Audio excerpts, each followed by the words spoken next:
Welcome everyone to SE 101, Fundamentals of Architecting, presented by David Long. My name is Don and I will be your host during today's webinar. For over 25 years, David has focused on helping organizations increase their systems engineering proficiency while simultaneously working to advance the state of the art. David is the founder and president of Vitec Corporation, where he developed Core, a leading systems engineering software environment. He co-authored the book, A Primer for Model-Based Systems Engineering, and is a frequent presenter at industry events around the world. A committed member of the systems community, David is the immediate past president of the International Council on Systems Engineering, a 10,000-member professional organization focused on sharing, promoting, and advancing the best of systems engineering. Before David gets started, I have just a few housekeeping items. We will be answering questions at the end of the webinar. Please send your questions in as soon as you think of them through the question tab on the webinar control panel.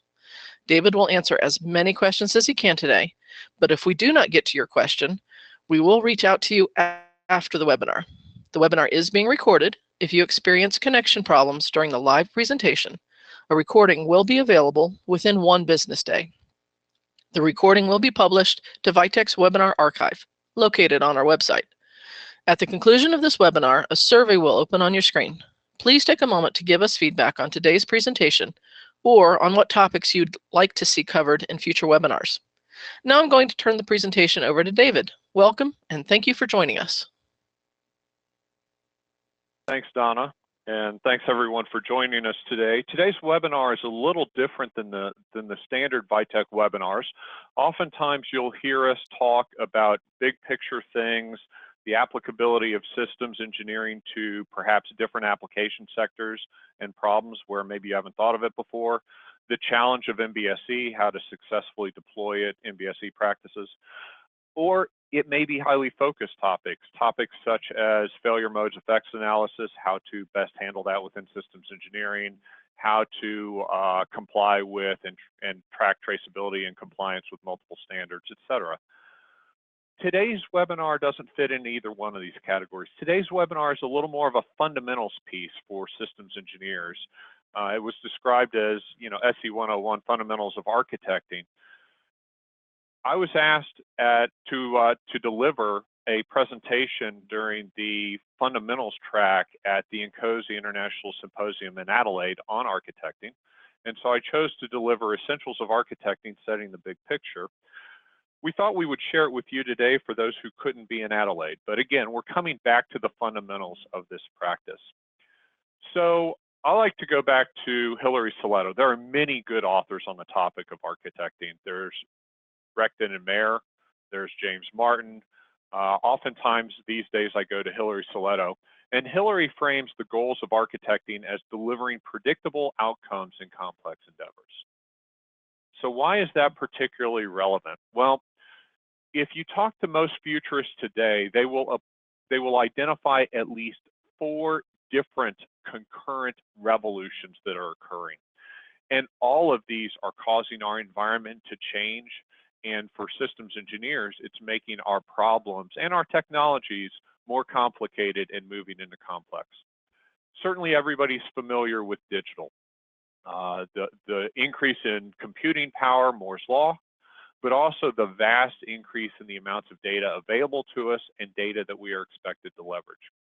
There's an energy revolution going on as we move from fossil fuels to other fuel sources, renewables in particular. There is an environmental revolution going on that is very closely coupled to the energy revolution. And there is mass urbanization. The vast majority of people, and I believe at the end of the 21st century, the number is something about 97%, are moving to urban environments.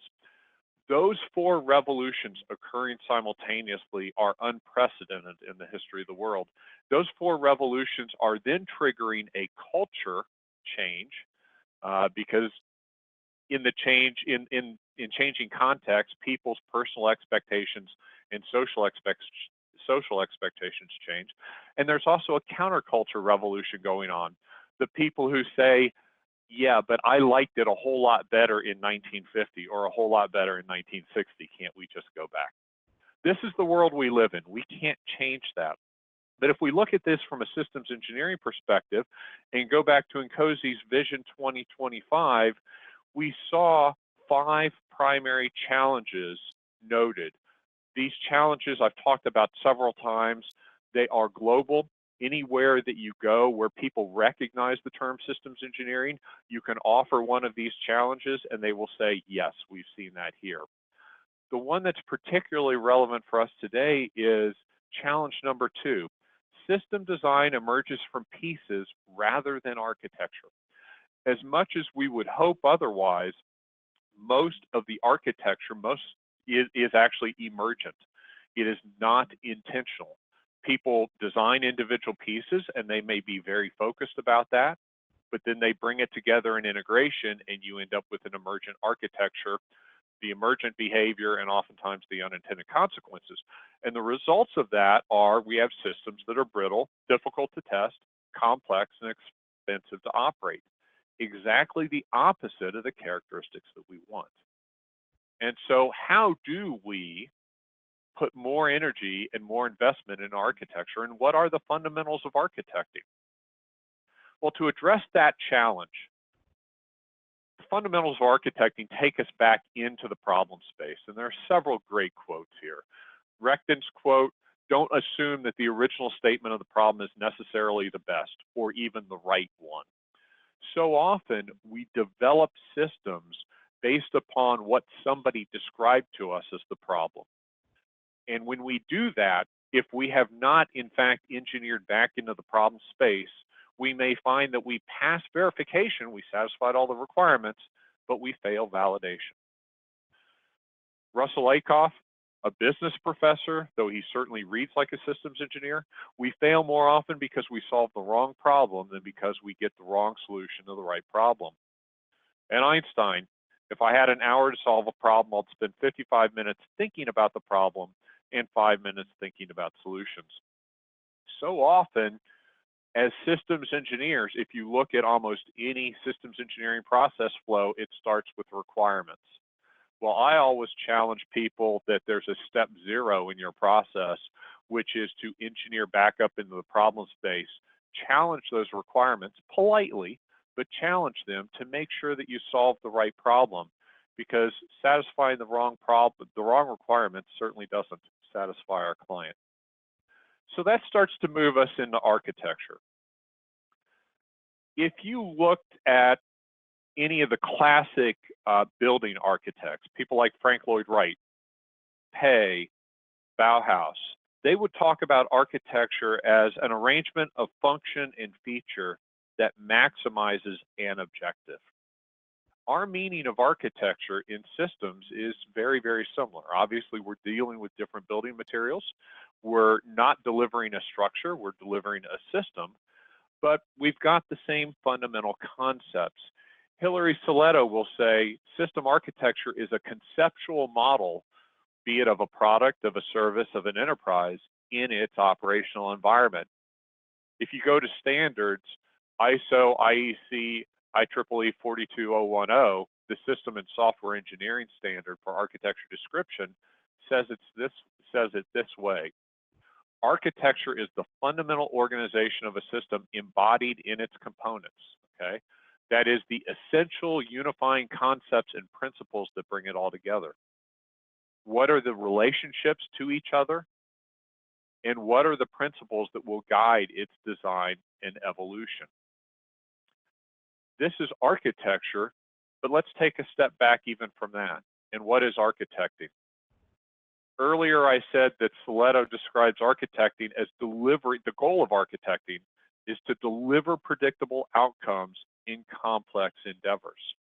And certainly that's what we are asked to do as systems engineers. It is to deliver the desired business results, user experience, and any other measure of effectiveness to a complex problem, often these days in an evolving environment. System architecting defines what to design. So we exist before the design phase, and our job is to make sure that we are set up so that we solve the right problem right. Okay, it doesn't do us any good to solve the wrong problem. That fails validation. And it doesn't do us any good to come up with the wrong solution. That fails verification. It is absolutely art and science. There is process, there is discipline, but there's also inspiration and creativity. I was at an event earlier this week where a chief scientist, a chief engineer of a major organization was talking about visiting an architectural firm. And when they were having a discussion about design, the architectural firm, and I do mean building architecture, asked him, do you have an architect? When you're building your systems, do you have an architect? And he said, yes, absolutely we do. So what's their training? Well, they come from an engineering background. Oh, says the architect, that's too bad. You know, that's where you're going wrong. Engineering is about solving problems. Architecting is about envisioning the possible. Well, I would like to think that as engineers, we have the ability to be creative, to be innovative, to seek a better answer. And that's what we're doing here. We are combining art and science in the problem space to define what we will ultimately design. What are we trying to identify? Who cares about the system? What the purpose of the system is? What the context is in which we will be operating?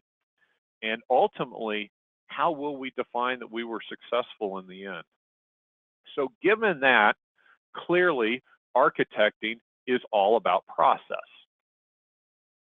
Now, since I'm not live with you in the room, you can't read the body language. Those who know me know that I am typically quite sarcastic, and this is a case where I'm being quite sarcastic. Yes, there are architecting processes. That is a key enabler, but process does not give you art and science. Architecting is far more than process. Architecting is really about the principles which inform what we're trying to achieve. It's about perspective. It's about maintaining the right systems perspective. It's about maintaining the right through life perspective. It is about making sure that we have all of the stakeholders so that we have the total scope and view. It is about process, methods, and tools which enable. That is science that helps us achieve the art and achieve the outcome. It is science, it is art, it is a journey of discovery and a journey of innovation. And innovation itself is actually art and science. Ultimately, it's about outcome.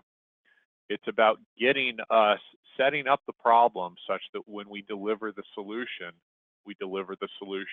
that brings the business value that we were seeking.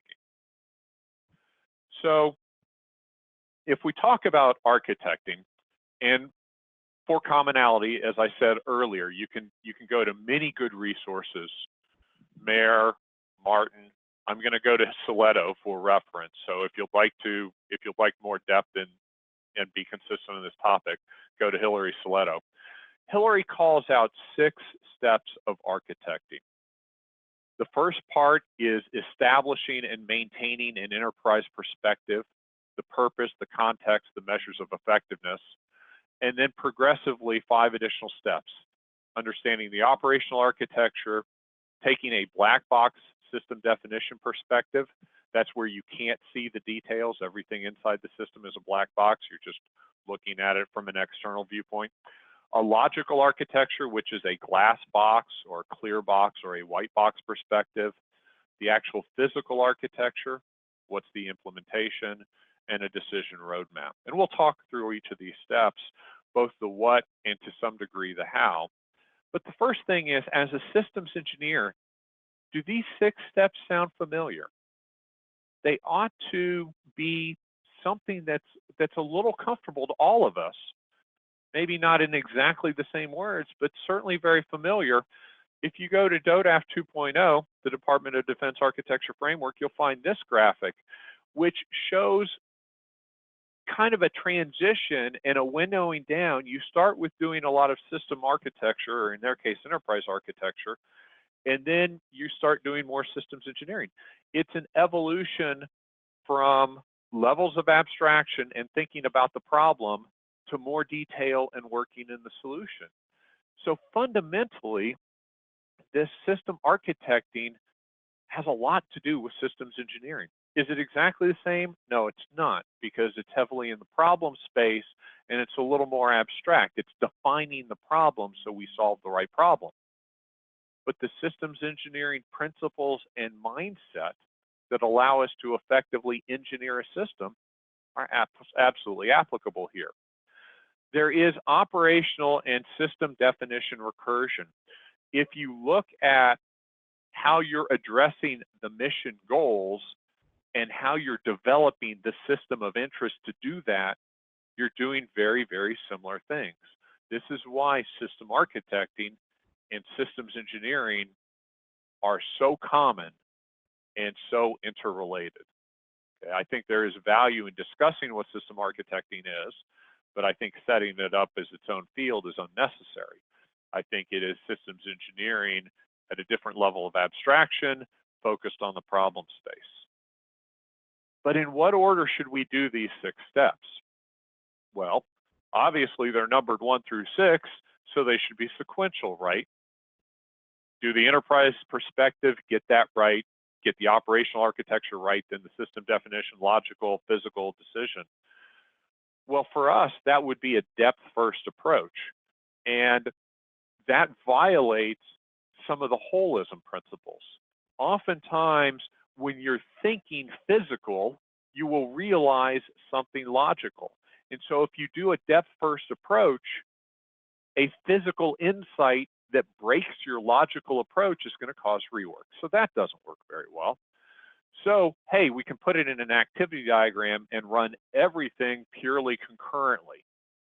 Well, in reality, this is largely what happens, but there is some center of gravity. Obviously, you're going to define more of the enterprise perspective up front, and you're going to continue to evolve that through life. Then you're going to really put heavy emphasis on the operational architecture and slowly progress through. But the key is you're going to do it a little bit in layers. Sillitto likes to use a staircase analogy because he says you can't walk through the process one time. You find that you're moving yourself forward and back, breadth before depth. For those who are familiar with the way Vitek teaches systems engineering, it's exactly what we teach. We talk about doing layers of detail. In the systems engineering, moving from requirements to behavior to architecture to test, verifying that, and then going down to a next level of detail, next level of detail, next level of detail. Hillary's saying the same thing here. Move forward and back, breadth before depth. He uses a staircase analogy.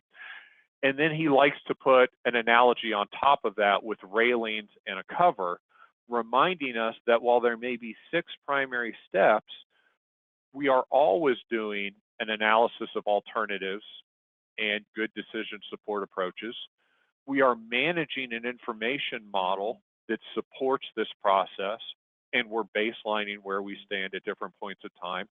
We are constantly identifying, analyzing, and managing risks, and we continue this all until we know enough to plan the rest of the project. So we will continue to add layers of detail until we have sufficiently defined the problem and set up the overall project information structure such that we can transition into the design phase. Okay, so let's talk about those 6 steps. But first, we've got to talk about the hidden step, which is to embrace the systems. Oftentimes, I find, particularly those who have learned systems engineering more by process than by principle, it is easy to get lost in the steps. It is easy to get lost in the engineering, or in this case, in the architecting, and forget the systems part of the title. Well, we always have to embrace the systems. And we have to, in systems architecting, it is more systems than it is engineering. It's systems thinking, it's understanding all the interactions, it is systems perspective, it is maintaining the big picture, it's holism. And in particular, we have to always remember that there are at least 3 systems in play. James Martin will tell us 7 because there are time variants, and he's exactly right. the seven samurai of systems engineering, but we'll talk about the three right here. There is the system of interest that we're building. In this case, it may be a new metro train. There is the environment into which we will deploy our system of interest. We certainly have to understand our environment and its interaction with our system. And there is the system, the design system, the enterprise that is building the system of interest. That may be our organization and our supply chain and all those. When we are architecting, we must think about all those. We have to embrace all three, especially the producing system, the design system, the enterprise system. That's the one that's most easy to forget. All right, so we're going to embrace the systems engineers. I'm going to take that as a given. We'll keep that at heart. So let's talk through the 6 steps. So step 1 was the enterprise perspective, where we define the purpose, context, and effectiveness. The fundamentals here are we're trying to define the mission of the system. What is the system trying to do? What is the fundamental, crisp purpose statement that we could establish?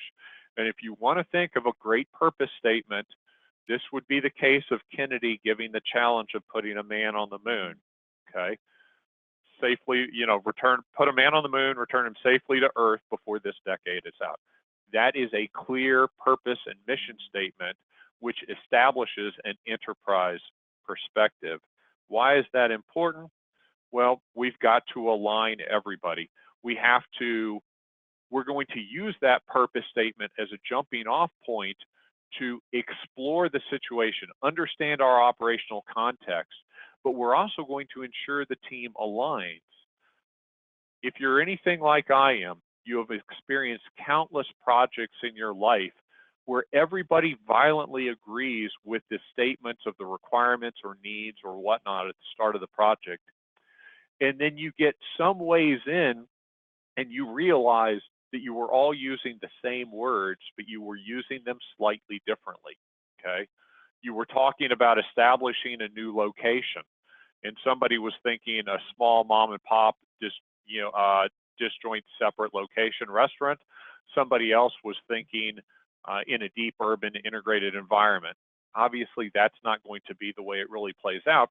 But if you think back about how many projects are derailed on day one because you have a slight difference in interpretation, this is what we're trying to establish in the enterprise perspective, the purpose, the context.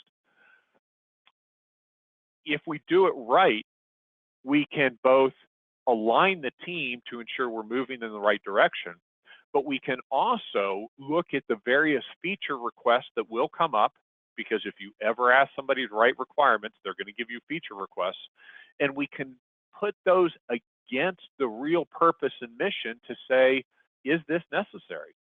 Oftentimes, we can find ways to eliminate costly, complex, and unnecessary features.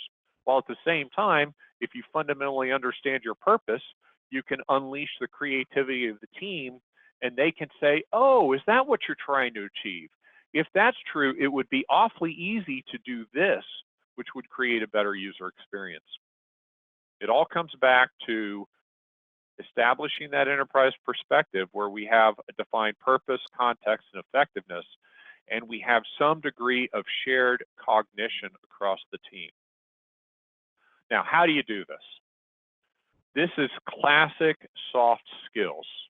And the classic line about soft skills is soft skills are hard. This is heavily about engaging stakeholders and engaging stakeholders on their terms, okay? The stakeholders you're looking for are two primary groups. Those who really, really care about the situation, those who are passionately involved in it, and those with deep understanding of the situation and the specialist issues that you're going to encounter. How do you engage them? Well, it's going to be unstructured fact-finding at first, but then you often go through group workshops, through rich pictures. These are drawings that have no rules. They're cartoons. They're through life. Again, maintain the system's perspective through life, where you're looking for what the operational scenario is, what the stakeholder interdependencies are. You're trying to elicit all these things.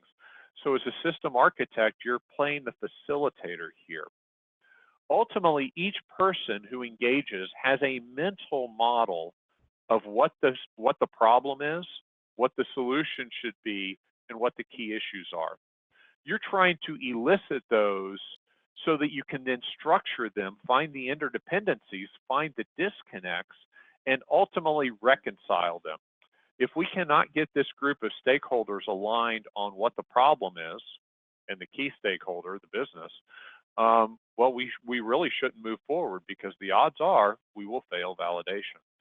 So you've got to identify common and opposed interests and values. We have to define what the measures of effectiveness will be. How will we define that we've been successful? We have to agree on what constitutes goodness. And we have to do it all in their language, not in ours. It is about engaging others. So this is not the time to pull out your preferred SysML diagram, or the time to pull out your preferred UPDM representation. Those are fine for our purposes internal. This is the time to step up to the whiteboard and draw clouds and fuzzy pictures and anything that helps make them comfortable and elicits what we need. And in doing that, I'm not talking down to anybody. I'm just reminding us that elicitation is a soft skill, and you engage best on their ground, not on yours. Now, in doing this, we have two goals. We're trying to learn about the situation and align them so that we have a common vision, but we also need to get commitment to action. We need to get them to buy in. We've got to bring them along on the journey. They have to feel engagement and ownership. If so, magical things can happen. Fundamentally, this is a people problem. This is where we're dealing with misunderstandings, miscommunication, people who change their minds. We're human, we do that. Drift, the fact that our understanding evolves over time. Politics, we don't have any of those in our organizations. And in some cases, malicious compliance. The biggest problems occur on day one. We have to work through this, okay? One more thing on the enterprise perspective. Some of you may have heard Andrew McNaughton speak. Andrew, Chief Systems Engineer or Chief Engineer on High-Speed Rail 2, the rail line to connect London to Birmingham. I think the analogy is it's the equivalent of moving a 747 worth of people every 2 minutes. Okay, they're moving trains in and out that fast. Andrew says when he talks about the enterprise perspective, why is not an engineering decision. That's not for us to decide. The why behind our system is business, social, political. The only way to get it is through consultation, which is listening. And by the way, a lot of what we collect is going to be why we don't do something. Yes, we want to envision the possible, but our stakeholders in these elicitation sessions will be eliminating things as well. All right, enterprise perspective. Then let's move on to, we understand the fundamental scope. Let's start to look at the operational architecture, what the system will do and why. The easiest way to think through this is to go through missions and scenarios. Okay, what's the context and what are we trying to do? If you want to call them use cases on a grand scale, that's great. But this is how our system is going to interact with other systems and the environment. But it's not just the functional interaction. We've got to define what the operational performance will be for those interactions.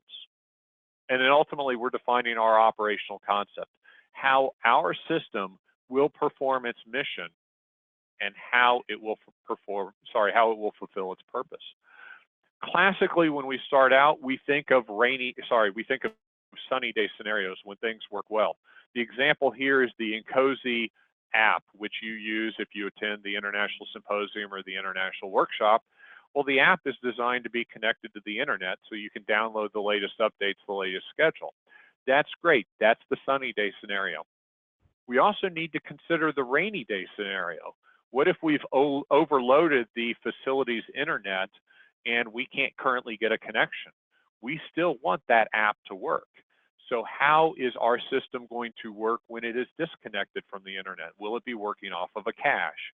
In the case of the Encozy app, fortunately it does. It was engineered to do that. We need to think both when things go well and when things don't, as we're defining our missions and our scenarios and developing our operational concept. We have to think from a user perspective. Who's going to use the system? How's the system going to evolve over time? What's the operational concept? How do people perceive value? We are after all these things. Now, how do you do it? This is a great case to break out your SysML use case diagram, and then threads below it for elaboration and clarity, activity diagrams, sequence diagrams, whatever. If you prefer another notation, that's absolutely fine too. But fundamentally, we're looking at mission scenarios and corresponding threads. This is a very important time to consider alternative operational concepts. For example, high-speed rail 2. Do we run on the existing rail infrastructure because it's already there? They've got the right-of-way, they've got the rail. Boy, that would be great. Or do we go with our own dedicated set of lines because even though that's going to be a lot more expensive, is that going to make it more possible to get the throughput that we need to handle the speed? Because other than that, we would have to update the existing rail infrastructure to avoid traffic management issues. Explore those options, explore other options, be as vast and creative as you can. In doing so, we're looking for the what, the how well, and then the conditions, the anomalous states, the concurrent demands. It turns out it's not enough to do independent threat analysis. We have to also think about what happens when these scenarios occur in parallel. If you're talking about a defense system that is a terminal defense system for a site, yes, you need to understand how it defends against threat A and how it defends against threat B, but you also better consider what happens if threat A and B occur at the same time. Don't allow somebody to overwhelm you. Ultimately, integrate a day in the life of the system. You're looking at the operational perspectives. You're looking at those consolidated threads and scenarios. This is to make sure that you have parallelism and concurrence. Look at transitions between the phases of operation, moving between various states. Look for things that constantly reemerge. Those are your core process elements. Those are your patterns to build around. How do you know when to stop? Stop when you understand your external dependencies. Remember, this is a black box view. Stop when you have elicited and agree upon and have validated with your assumptions about the world which surrounds you, the context. Stop when you have clearly defined your boundary, what's within your scope and what's outside of it.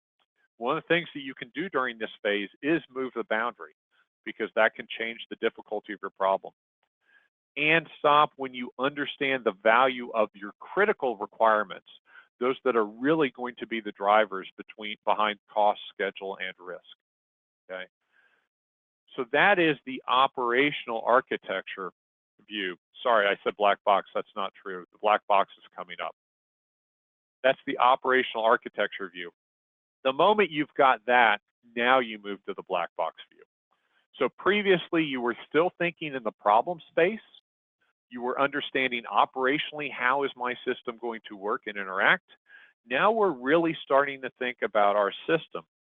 And we're thinking about the system as a black box. Again, I don't want to know, I don't want to think about the internal operating details. I want to see it as it exists externally. This is where we do set a very, very crisp responsibility boundary, your classic system boundary. You're looking at all the interfaces, all the flows of information, all the dependencies that cross that boundary. And by the way, remember, this is the boundary of your system, but also this is the boundary of your project. Externally observable functions. What, if I'm looking from the outside, does my system do? Externally observable behavior. How well does it do it? What are the various physical dependability, resilience characteristics and constraints? Dependability here is all functions of an architecture that you really need to, dependability is all functions of an architecture. They need to be considered from day one. You cannot bolt these things on later. These are safety, security, reliability, availability, maintainability.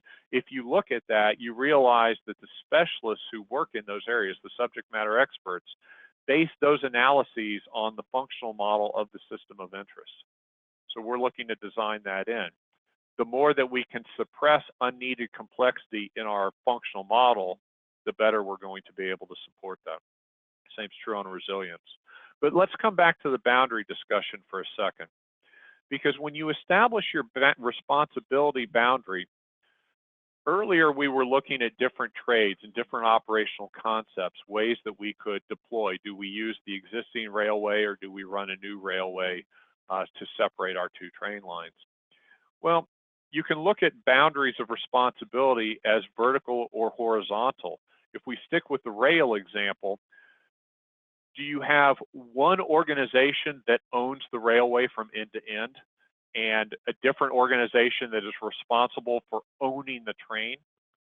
Do you have a regional authority that is responsible for governing the entirety of the quote-unquote rail system within that region, the rail and the train and the station? What is the responsibility boundary that you want to set up? That is part of the system as a black box. How do you do it? Well, evaluate alternatives. Okay, analysis of alternatives is one of those things that we said goes on throughout. This is a critical piece. Look for where lines cross boundaries. Okay,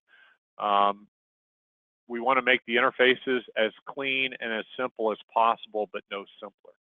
It may be that the business, social, and technical implications of one boundary work much better than another. Make sure that you understand your system behavior. Make sure that you understand concurrency of operations, that multi-threat mode that I discussed earlier. Make sure that you understand the states and transitions that you have to go through. Make sure that you define the required performance, but avoid hard targets.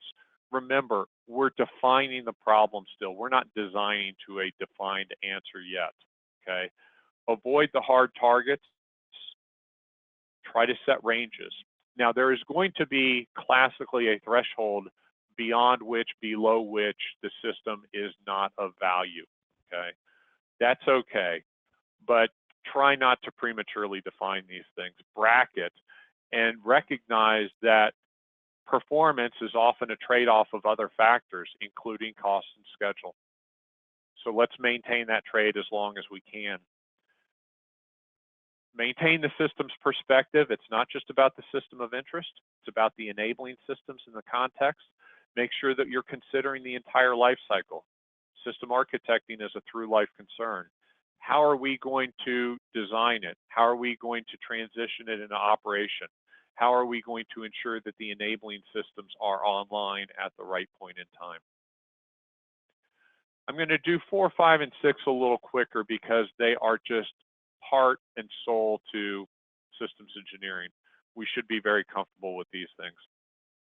If you've got your black box perspective, so you understand what your boundary conditions are, what are you trying to design to?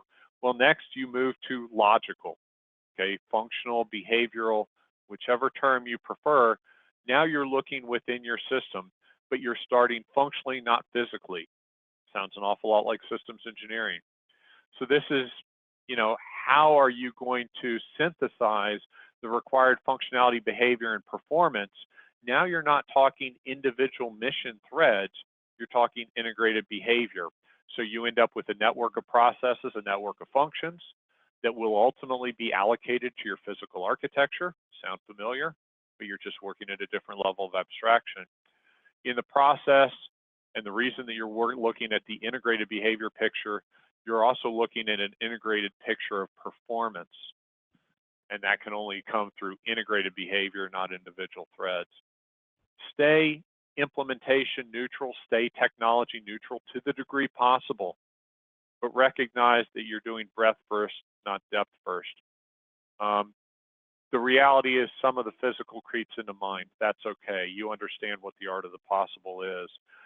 In doing this, in establishing the logical architecture, this is where you also establish your system-wide principles. What's your modularity strategy? What's your granularity strategy? What's your layering to keep things in good use? Are you seeking reuse? Are you designing for reuse? Are you designing a product line system? Okay, all that starts to come in at step 4 at the logical architecture. And then step 5, when we're really talking physical architecture, now we're moving to realization. We're allocating the logical onto the physical. We're dealing with the composition of our system. We're dealing with the interconnection of our system. In the architecting space, this is reconciling what we would like to achieve with what we absolutely have to achieve, what's technically possible, what's financially possible, what's realistically possible. We're still in that trade space. This is realistically developed in parallel with step 4. It's realistically developed in parallel with the logical architecture. That is by far the most effective way to do it. Just like systems engineering, don't do it once and think that you've got the right answer. Explore multiple solution sets. Look at the grouping of capabilities in the modules. Look at the interfaces. Assess the technology readiness levels of the pieces that you're trying to do. Are you having to do completely unprecedented aspects across all of your system? If so, do you have the schedule and budget to account for that? Or are you dealing with relatively mature technologies which you can design to? Keep your options open across the physical architecture until the most intractable parts of the problem have been addressed. Oftentimes people like to lock down things because that's simple. Well, the thing is, if you lock that down, you're constraining your overall trade space, and you may lock down all the simple things and make the hard thing impossible. Keep those options as open as long as possible, and continue to keep your eye on the requirements that are driving cost and risk. We identified those earlier. How are those playing out? Are those being satisfied? Are those growing exponentially? Step 6, lay out the decision roadmap. What needs to be decided by who and when? Premature decisions will lock you into the wrong problem definition and the wrong architecture. Decisions that occur too late will stall your project. So, what point in time or at what information level will we be ready to make this decision? Who has the authority to make that decision? Map that out for the critical decisions so that we have at the end defined the right problem. So we'll come back to it. The 6 steps of architecting, defining what to design.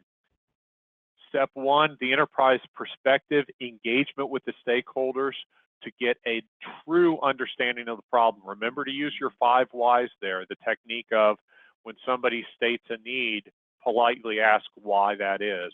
And you may find that that need is not the real need, it's a symptom of an underlying need. And keep peeling back politely until you get to the right level. But the enterprise perspective aligns all of us, the problem team, the stakeholders, the solution team, on the purpose, on the context, on the measures of effectiveness. How will we evaluate goodness at the end so that we can say, yea, verily, not only did we solve the right problem, but we came up with a good solution. Operational architecture, understand the mission threads, think through it logically in the problem space, begin to transition over into the system architecture, the system definition first at a black box level so you understand your boundary, then at a logical level, a clear box, a glass box, a white box level, then at a physical, and understand your decision roadmap throughout. As systems engineers, we often talk about holism and we talk about the ability to see the big picture. System architecting goes a little bit beyond that. It's not about seeing the big picture. It's about setting the big picture. Stanley McChrystal in Team of Teams writes about how organizations must evolve in the current pace of change, in the current information environment, from classic hierarchical command control structures to networked. But if you read that book, Stanley McChrystal also gives one of the best descriptions of systems challenges, and systems engineering without reverting to tech speak. For those who have not read the book, I highly recommend it. In Team of Teams, McChrystal comes back to several key points that we should keep in mind as systems engineers and as systems architects. One cannot understand a part of the system without at least a rudimentary understanding of the whole. If I am trying to develop a component which is part of a system, which is to deliver some value to the user, I cannot do that effectively unless I have some sense of the mission purpose and unless I have some sense of the system of interest. We need to set the big picture for that individual so they can operate effectively. People can only be empowered if they have enough context to make good decisions. That context is the enterprise perspective, the mission, the purpose, the system boundary, the system picture. Functioning in an interdependent environment requires that every team possess a holistic understanding of the interaction between all the moving parts. I said step 0 was embrace the system. And part of that is embrace the design system, your organization that is going to build the system of interest. If you cannot elicit, sharpen, frame, and communicate this big picture, then how do we expect in this interdependent environment that we expect to operate in as systems engineers, design engineers, program managers, how do we expect to do that effectively? It is our job in systems architecting not only to see the big picture, but then to set it and communicate it effectively so the entire team has the right shared understanding. If we do that, we can take box 2 here and we can move from emergent unintentional architecture to more deliberate architecture that delivers the characteristics we want. But it turns out in the process, we have a beneficial effect on all 5 of the challenges stated. Architecture is the one chance in a program you have to embed system level characteristics and to get a hold of complexity. If you don't do it there, you never will. That's challenge 1, architecture helps there. Maintaining and communicating knowledge and investment across project boundaries, setting the big picture. If we've effectively defined the problem and set it and communicated it such that we have team alignment, and then that information resides with the architecture, we've addressed challenge 3. Challenge 4 says we don't learn effectively. Oftentimes we do next generation systems. Well, how do you do that? It actually comes from transition of the architecture or variance of the architecture in product line engineering, okay? Technical and programmatic sides of projects are poorly coupled. Again, setting the big picture. What is the purpose? What are the measures of effectiveness? What is the decision roadmap? All of these things are key. Everything has an architecture. We know that to be true. The reason that we're interested as systems engineers is we're interested in intervening to deliver greater value. We should do so at the system architecting level as well. Is the architecture intentional or is it accidental? If we do so well, we can bring greater value by building on fundamentals, by leveraging these principles, by leveraging this system mindset and approach. Recognize the value that system architecting has, recognize the relationship that it has to what we do, the practices that we know as systems engineers. If we do it right, I think we can effectively address the challenges of today and of tomorrow. At that point, thank you. I think we do have about 10 minutes for questions. Yeah, thank you, David. We do have a few questions thanks to our participants. I encourage you to join the discussion now and submit your questions using your webinar control panel. If you do need to leave the webinar, please take a moment before you go to respond to the quick survey that will pop up on your screen. Our first question is going to be from Wilbur. When do the system design engineers enter this architecting process? Classically, the system design engineers would not enter the architecting process until the architecting process is largely done.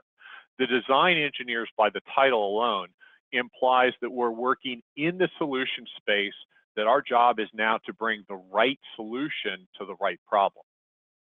Now, the only case where that varies is that design engineer actually a subject matter expert on a key thread, on a key issue, on a key technology?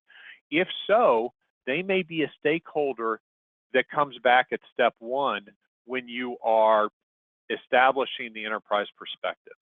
So more often than not, design engineers are going to deal with the output of system architecting, but sometimes we need their insights on day one. Okay. The next question is from Fahad. I hope I'm saying that name right. As per black box testing or view, how do we define interfaces? What is an example of an interface here? So an interface at the black box level of system architecting is very similar to what you would expect from systems engineering, but it's at a different level of abstraction. So an interface at this point is going to be any flow or dependency that cuts across your system boundary. It might be the fact that you know that you need to receive a message from some external party. It may be a physical force that is conveyed across a system. It could be that you know you're going to somehow have to coordinate with external operators. It could be any number of those statements. At this point, at this level, it is a logical statement of dependency, but it could be, like I said, physical, data, or any other interaction. As a systems engineer, we often want to go to a greater level of detail. That will occur at the design phase, where we start to talk about perhaps detailed design specs, what format is that interface in, what's the connection port, etc. But here, it could be as simple as, if I'm a ground station and I'm interfacing with a satellite, I know I'm going to send control signals and I'm going to receive data, and therefore I've got some sort of data link. That would be the kind of thing we would identify at this level. Okay. The next one is kind of a long talk or a long question, but it says, with the data complexity of all industries, many of those industries now promoting systems thinking as best practice design and management approach. However, the misnomer of systems engineering is used confusingly to describe functional roles in both the systems architecting and the MIS DevOps domains. For this audience, it is self-evident to say these functional roles are not the same and often antagonize each other. The term business analyst has been thrown around to better describe the classic systems engineering role. However, dropping the words system and engineer from the title seemed to dilute the importance of the role.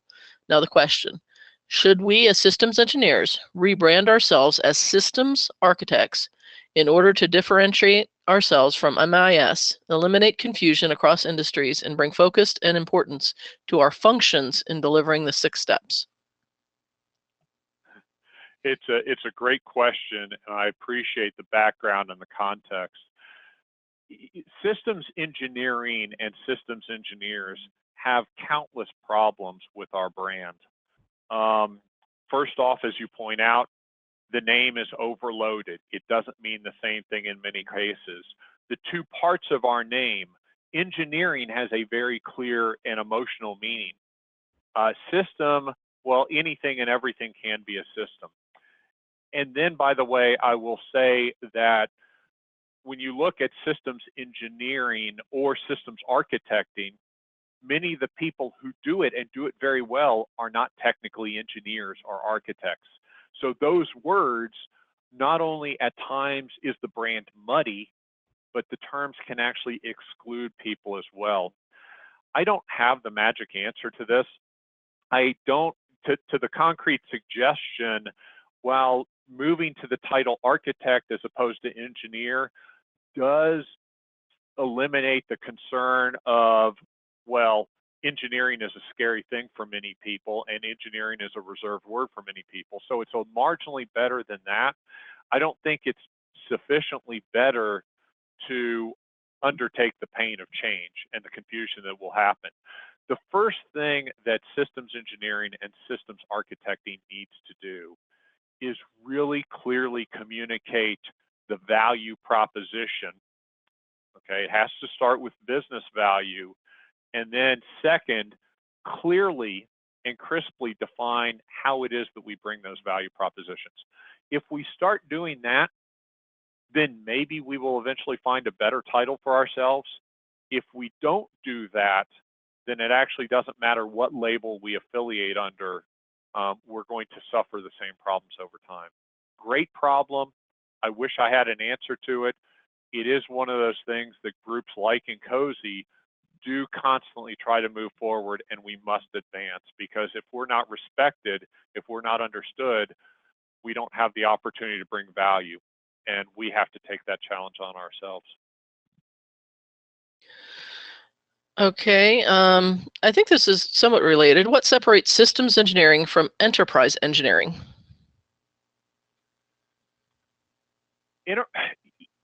On one level, absolutely nothing.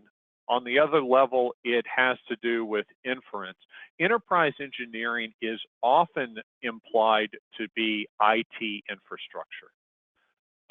But fundamentally, even if that's true, IT infrastructure of an enterprise is a system.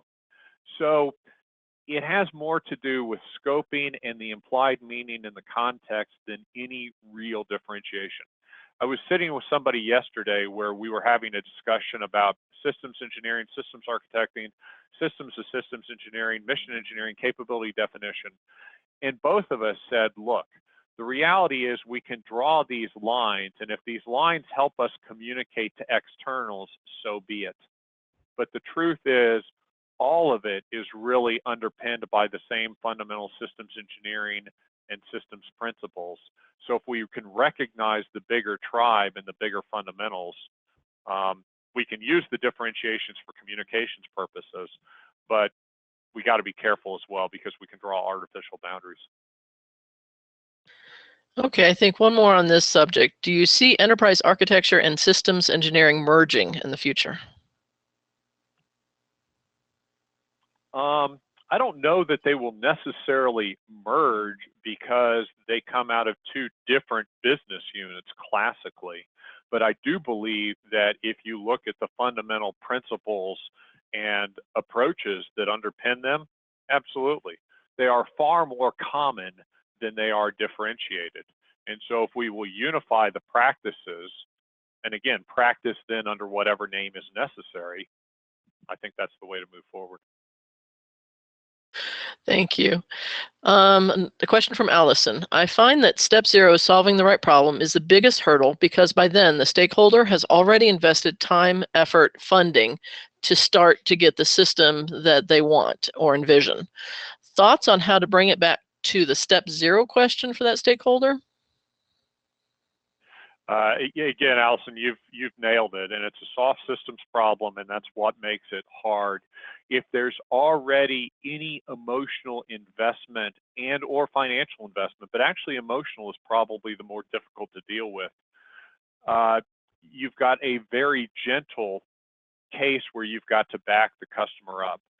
To me, it is simplistic, but sometimes simple is the right mindset, and then you layer the techniques on top. The 5 whys, the polite understanding of why are you going this way? Why is that the solution of interest? Why does that requirement exist? I'm stating it poorly as I'm saying these things. I would never use that language to the customer. But slowly pulling back, and the context I would wrap around asking those 5 whys is to remind the customer that what you're trying to do is make sure that you design the thing that's going to make them happy, and it's going to be at the lowest cost point now and in the future. You're really trying to manage their through life costs. If you can get them to a through life perspective, it helps separate them from any premature decisions that they've already made, because they're willing to, or they're more willing to make sure that over the big picture, they get in the right place. If you cannot get them to the bigger picture by reminding them that you're trying to deliver the right capability at the right cost, not only of the development program, but operational through life, you are going to struggle because they've made that emotional commitment prematurely. Okay, thanks, David. I see by the clock that it's already past noon, so we're going to wrap up the Q&A for this presentation. I apologize if we didn't get to your questions. We will contact you directly to ensure that we give you an answer. If you have any other questions or comments for David, don't hesitate to send him an email. You can see his email address on your screen now, or you can post your questions and comments on our LinkedIn group page. Just visit linkedin.com and search for Vitech Corporation. Thank you so much for attending today's webinar. We are not presenting a webinar in December. Please check our website in January for our upcoming presentations. Remember that at the conclusion of this webinar, a survey will open on your screen. Please take a moment to give us feedback on today's presentation or on what topics you'd like to see covered in future webinars. Once again, thank you for joining us and have a wonderful day.